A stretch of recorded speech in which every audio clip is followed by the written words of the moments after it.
विधानसभा उपचुनाव में 4 सीटें जीतने के बाद कांग्रेस की सदस्य संख्या अब विधानसभा में 38 हो गई है।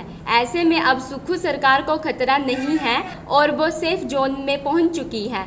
ऊना जिले की कुटलैहड़ और गगरेट सीट पर कांग्रेस ने जीत दर्ज की है। कांग्रेस के विवेक शर्मा ने कुटलैहड़ सीट पर बीजेपी उम्मीदवार देविंदर भुट्टो को हराकर इस सीट पर कब्जा बरकरार रखा है। विवेक शर्मा ने 5356 वोटों से जीत हासिल की। नोटा पर भी 341 वोट पड़े। 2022 में कांग्रेस ने लगभग 3 दशक बाद इस सीट पर जीत हासिल की थी। इस सीट पर 3 दशक तक बीजेपी का कब्जा था।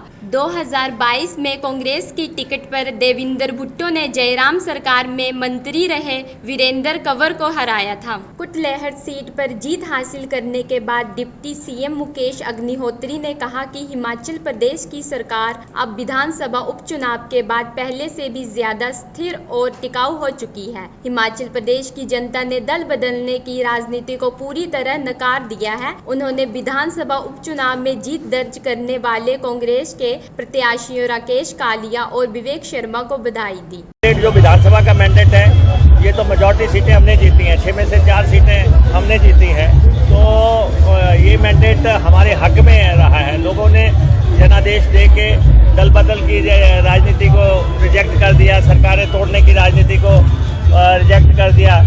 तो वो तो बिल्कुल ये इसमें तो हिमाचलियत की जीत हुई है, क्योंकि इस चुनाव में लोग ये देख रहे थे कि क्या हिमाचल प्रदेश के लोग दल बदल की राजनीति पे मोहर लगाते हैं या फिर जो है वो जो है हिमाचलियत को जो है देवभूमि की परंपराओं के मुताबिक एक मैंडेट देंगे। तो मैंडेट हिमाचल प्रदेश के लोगों ने बड़ी सूझबूझ से ये मैंडेट दिया है। मेजॉरिटी सीटें हमने जीती हैं, 6 में से 4 सीटें हमने जीती हैं। और ख़ास तौर पे ऊना जिला के लोगों का मैं बहुत आभारी हूँ।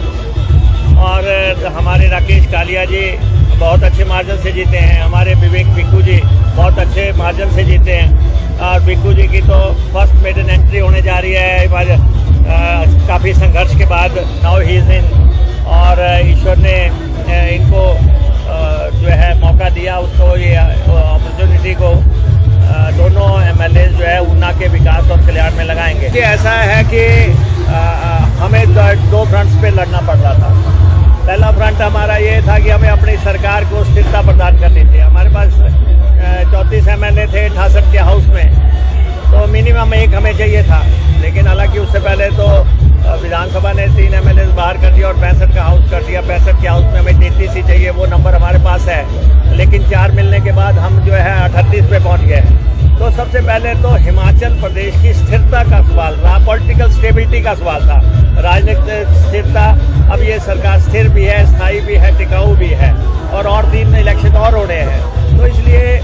और दूसरा, केंद्र में भाजपा कमज़ोर हुई है, वो तो नज़र आ ही रहा है। केंद्र में भाजपा, ये तो 400 पार के नारे दिए गए, यहाँ पे मीडिया ने एक माहौल भी बढ़ाया था।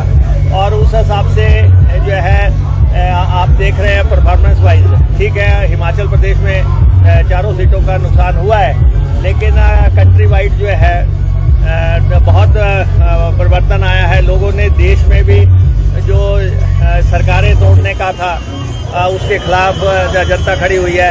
एजेंसियों के दुरुपयोग का है, पूंजीपतियों को जो है बहुत मदद करने का जो चल रहा था, उनके कर्जे माफ़ करने का चल रहा था। किसानों के खिलाफ बहुत सारे मुद्दे थे, वो कल्मिनेट हुए और भाजपा को तगड़ा नुकसान हुआ है। लेकिन हिमाचल प्रदेश में तो हमें ये मैंडेट विधानसभा के को देखते हुए ये मैंडेट हमारे हक में आया है।